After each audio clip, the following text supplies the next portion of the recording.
Hey everybody, this is System Shark from WCReplays.com, and today we are pleased to feature a 2v2 member audio commentary by the famed random player Axslav. This audio commentary is copyrighted 2009, WCReplays.com. Please check out the member audio commentary section of the forums at WCReplays.com for more member ACs. And if you think you have what it takes to make front page audio commentaries, learn how to submit your own works for consideration by following the link in the text document included with this audio commentary. Hello everybody, this is Axslav doing my first audio commentary. I'm going to be doing it on a 2 vs 2 game.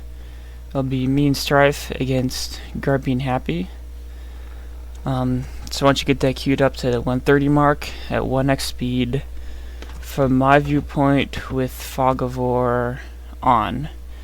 And while you're doing that, I'll just talk a little bit about this game. We're double Night Elf against Grubby Happy playing Orc Undead, and this is actually one of our harder matchups, is against a good Orc Undead team. And this is because Orc Undead with Spirit Link Crypt Fiends can have a really strong tier 2 push against mass hunts, which is what we normally like to play as mass hunts. And the reason the Spirit Link helps out so much is because while the Orc units don't do much damage to the Huntresses, the Crypt Fiends do.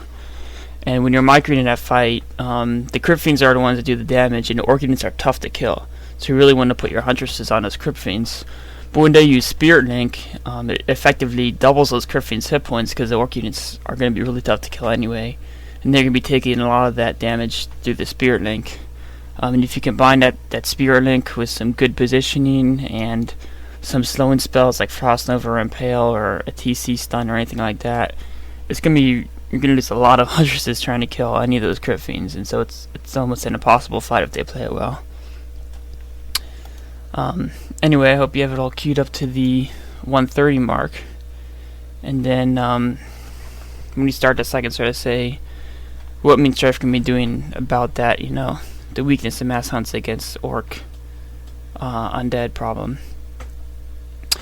So it's at the 130 mark at 1x speed in my viewpoint. Fog of War on. Let's start in 5, 4, 3, 2, 1. Unpause. 131, 132, 133, 134, 135, 136. Alright. As you can see, Strife scouting with his first wisp, and we see Undead. Now, Nullwood, what a lot of people like to do is as soon as they see the Blight, they can move that wisp back, so the Undead doesn't know that they scouted them that early, and right now they know that Strife's at the bottom because of the time that scout came. But we wanted to get a full view of his base to see what type of build he was doing, because that's really important for us. We're pretty adaptive players. And we saw that he was going early Fiend, late Hero, probably late Tech build. And so we know that his tier 2 is going to be later, so we're a little more confident in sort of the late early game. Because we know he's going to be late on coming out with statues, and they're really not going to be able to fight without a statue out. And then we see the Orcs going just a classic Blade Master Grunt build. He's not doing any TC or funny stuff. We would have seen a TC hang around the base probably. And we know that the Wisp didn't see the Blade Master head down, so we know he went up to this merchant. So we just go for the creep jack.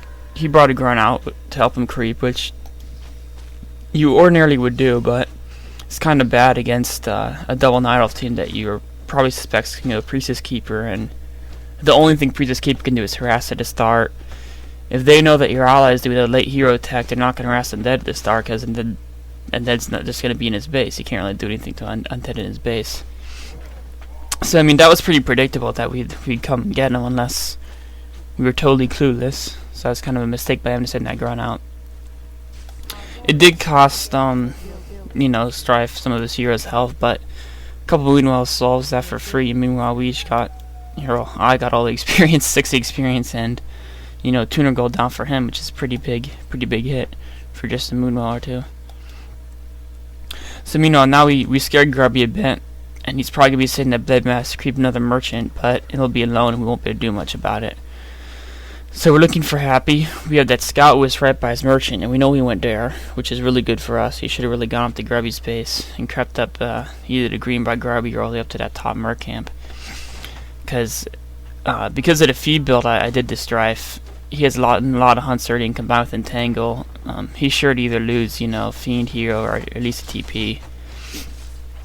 The Hero is the one lagging behind, so that's the one we're going to snag. We didn't try any fancy surround. We didn't really need to, not with Entangle and Huntresses. As you can see, earlier I mentioned that Mass Hunts is really weak against the mid-game Orc Undead. And this is why, if you look at me, I have one Huntress. I'm not massing hunts.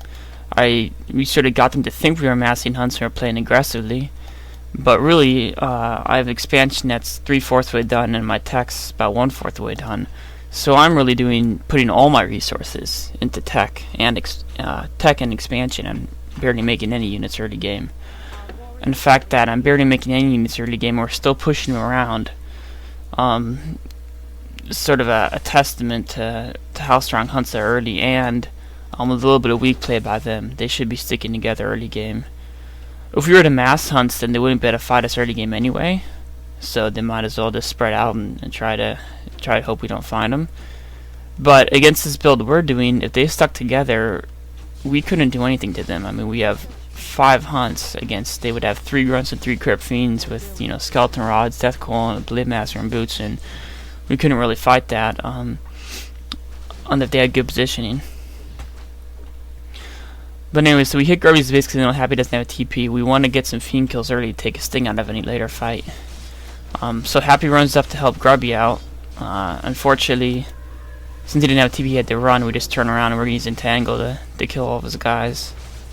A little bit of miss micro by us losing those 2 hunts. We could have, one of them we hid and they just dusted, and another one just sat there and died. And both of those we could have just ran. You can't run down Huntresses. And then Strife passed my hero a bit, so it gets killed, and then he gets his hero surrounded. So I mean, all these bad micro mistakes, but it's really just fun. I mean, even though we microed poorly, just that ability to outmaneuver them, because if he lost a TP and we just jumped undead, and the Orc wasn't there to protect them at first, we killed 4 Crypt Fiends. So even though, yeah, we made some mistakes, we lost 2 hunts, I lost my Priestess, and Strife lost TP, that just means the game's not totally over. If it was like, Moon Remind outmaneuvering them like that, it would have been totally over. Because they wouldn't have lost anything there, and Happy got clean wiped. But because of those micro mistakes, while we still went ahead in that fight, I think losing those 4 Crypt Fiends is much worse than what happened to us. Because we still have an army and they don't have anything. They're still a little bit in the game. So right now we just crept on my expansion. I actually heard that the Blade Master, you hear that Windwalk sound, and so I